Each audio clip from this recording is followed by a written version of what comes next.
हमारे देश में दुर्भाग्य से इस समय जितनी अदालत चलती हैं, जो न्याय का तंत्र है, वो न्याय नहीं देता, हमेशा अन्याय देता। और ये जो न्याय तंत्र, आप जिसको उम्मीद लगाकर जाते हैं अदालतों में कि हमको न्याय मिलेगा, ये अदालतें बनाई गई हैं अन्याय करने के लिए। कैसे? आप पूछेंगे ये कैसे? अंग्रेजों का एक ऑफिसर था, उसका नाम था Macaulay, TB Macaulay. TB Macaulay को हिंदुस्तान में भेजा गया था 2 काम करने के लिए। पहला काम उसको भेजा गया था कि हिंदुस्तान की शिक्षण पद्धति को बर्बाद करो, और दूसरा काम मैकॉले को सौंपा गया था कि हिंदुस्तान की शिक्षण पद्धति के साथ साथ हिंदुस्तान की न्याय पद्धति को बर्बाद करो। तो मैकॉले आया था हिंदुस्तान की न्याय पद्धति और शिक्षण पद्धति को बर्बाद करने के लिए।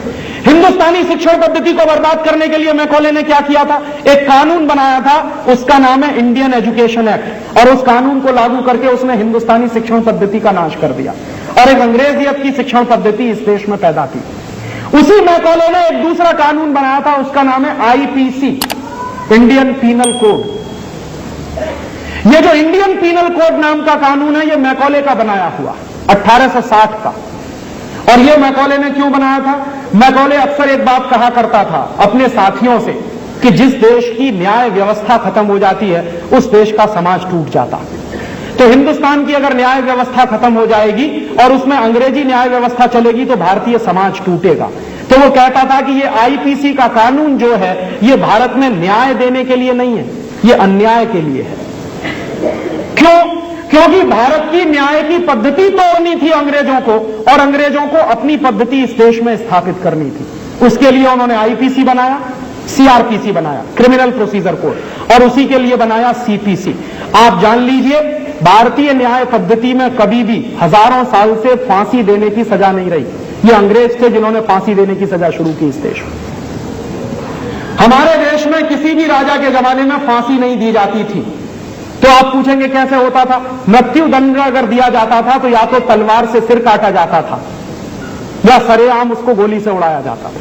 फांसी नहीं दी जाती थी, कभी भी भारतीय समाज में फांसी नहीं दी गई। ये फांसी देने की व्यवस्था इंग्लैंड से आई है हमारे देश में, क्योंकि सीआरपीसी का कानून अंग्रेजों ने बनाया, क्रिमिनल प्रोसीजर कोड, और इसी के साथ साथ सीपीसी है, सिविल प्रोसीजर कोड। और ये तीनों कानून जब लागू हो गए तो मैकॉले ने एक दिन कहा था, ये बात अंग्रेजों के दस्तावेजों में दर्ज है, कि जब भारत में आईपीसी चलना शुरू हो जाएगा, सीआरपीसी चलना शुरू हो जाएगा, सीपीसी चलना शुरू हो जाएगा, तो भारतीय लोगों को न्याय कभी नहीं मिलेगा।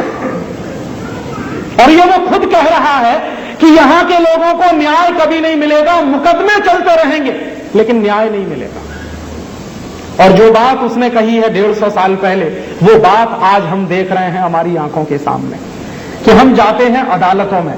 अदालतों में जब आप जाते हैं तो क्या कहते हैं आपको?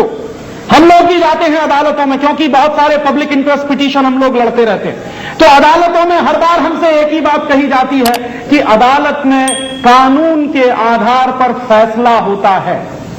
कोई अदालत ये नहीं कहती कि यहां न्याय मिलता है। हर अदालत में एक ही बात कही जाती है कि कानून के आधार पर फैसला होता है। मान लीजिए जिस कानून के आधार पर फैसला हो रहा है वो कानून गलत है, तो फैसला भी गलत होगा, तो न्याय नहीं मिलेगा आपको। मैं उदाहरण दूं आपको, हमारे देश में एक कानून है, क्या है? किसी बच्चे को जन्म लेने से पहले अगर मारा जाए तो कानून के अनुसार वो है अबॉर्शन, और जन्म लेने के बाद उसको मारा जाए तो कानून के आधार पर वो है हत्या। अब आप देखिए कानून क्या है। बच्चे को जन्म लेने से पहले मार दें तो है अबॉर्शन, और जन्म लेने के बाद मारे तो है हत्या। जन्म लेने के पहले जिसको मार रहे हैं वो भी बच्चा ही है। वो एक अलग बात है कि गर्भ के अंदर है, और सारी दुनिया जानती है कि गर्भ में 1 महीने के बाद बच्चे में उतनी ही जीव और जान होती है जितनी जिंदा बच्चे में होती है। तो उस बच्चे को जब मारा जाता है तो अपनी जान बचाने के लिए वो ऐसे ही भागता है जैसे बाहर किसी को मारने के लिए आप भागते देखते हैं। तो दुर्भाग्य से कानून क्या है कि बच्चों को जन्म लेने के पहले मारने वाले लोग कहलाते हैं डॉक्टर्स, और जन्म लेने के बाद जो मारते हैं उनको कहते हैं हत्यारा। हत्यारे तो दोनों हैं, लेकिन कानून ऐसा है जिसके आधार पर जन्म लेने वाले बच्चे को पहले मार देने वाले लोग कहलाते हैं डॉक्टर, और वो होते हैं गोल्ड मेडलिस्ट, और जन्म लेने के बाद जो मारते हैं वो होते हैं हत्यारे। आप कभी बंबई जाइए, मैं अक्सर बंबई जाता हूं, तो बंबई की ट्रेन्स में एक स्टिकर चिपका रहता है। क्या है? बंबई में आप जाइए तो आप देखेंगे वहां सुपारी लेकर हत्या करते हैं। 10,000 की सुपारी ले ली, 15,000 की सुपारी ले ली, 20,000 की सुपारी ले ली। तो सुपारी लेने की बात इस बात पर तय की जाती है कि मरने वाले आदमी की हैसियत क्या है। तो मरने वाले आदमी की हैसियत के आधार पर 10, 20, 50,000 की सुपारी लेकर जो हत्या करने वाले लोग हैं वो कहलाते हैं हत्यारे, और 90 रुपए की सुपारी लेकर जो एबॉर्शन कराते हैं बंबई में वो कहलाते हैं डॉक्टर्स।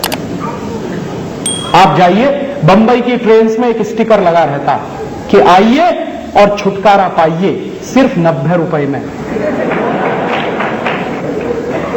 क्यों? कानून ऐसा बना हुआ। तो आप जरा बताइए कि इस कानून के आधार पर अगर अदालत कोई फैसला देगी तो न्याय कहां मिलेगा उसमें? क्योंकि न्याय तो यह कहता है कि जो बच्चा आना चाहता है जीवन में, दुनिया में, वो अकेला नहीं आ रहा है, वो 2 लोगों की सहमति से आ रहा है। वो खुद नहीं आ रहा, उसमें 2 लोगों की सहमति है। तो 2 लोगों की सहमति से जो जीवन में आना चाहता है उसको मारने का अधिकार आपको किसने दिया? लेकिन क्या है? कानून ऐसा है, इसमें न्याय कहां है? ये तो सरासर अन्याय है। जिस देश में चींटी को मारना भी पाप माना जाता हो, जिस देश की माताएं चींटी को भी आटा डालने की काम करती हों, उस देश में बच्चों के एबॉर्शन कराना ये न्याय नहीं है, ये अन्याय है। यूरोप में चलता है लेकिन हिंदुस्तान में नहीं चल सकता। ये तो अन्याय की व्यवस्था। ऐसे ही एक दूसरा कानून है हमारे देश में, 15 साल से ऊपर के गाय बैल हैं उनको काट देना चाहिए, ये कानून है। लेकिन अगर गाय बैल को आप मारेंगे, पिटाई करेंगे तो आपके ऊपर मुकदमा चलेगा, क्योंकि हमारे देश में एक कानून है prevention of cruelty against animal.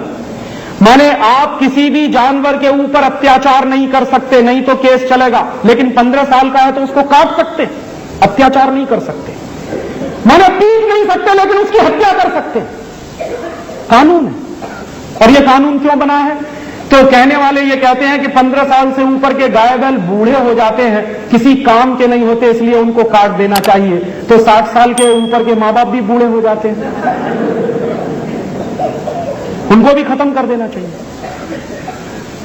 अब आप बताइए कि 15 साल से ऊपर के गाय बैल को काट दिया जाए, ये कानून अगर है तो इसमें न्याय कहां है? आप ध्यान करिए, कानून एक अलग चीज है, न्याय एक दूसरी चीज है।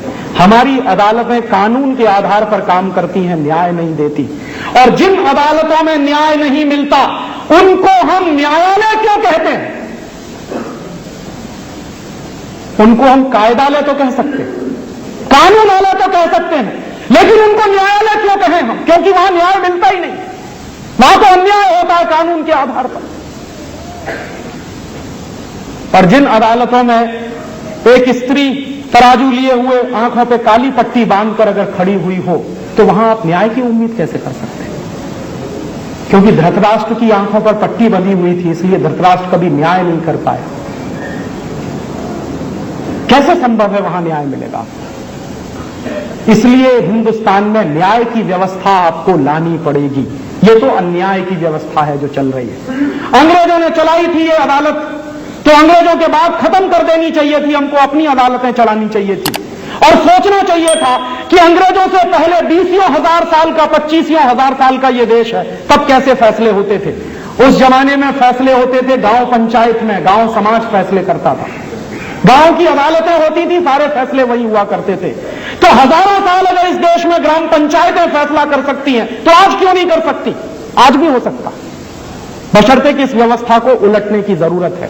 और यह व्यवस्था इसलिए भी उलटनी पड़ेगी कि अगर आप चाहते हैं कि आपको न्याय मिले तो यह अन्याय की व्यवस्था खत्म करनी पड़ेगी, क्योंकि जिस समाज में न्याय नहीं मिलता वहां अन्याय बहुत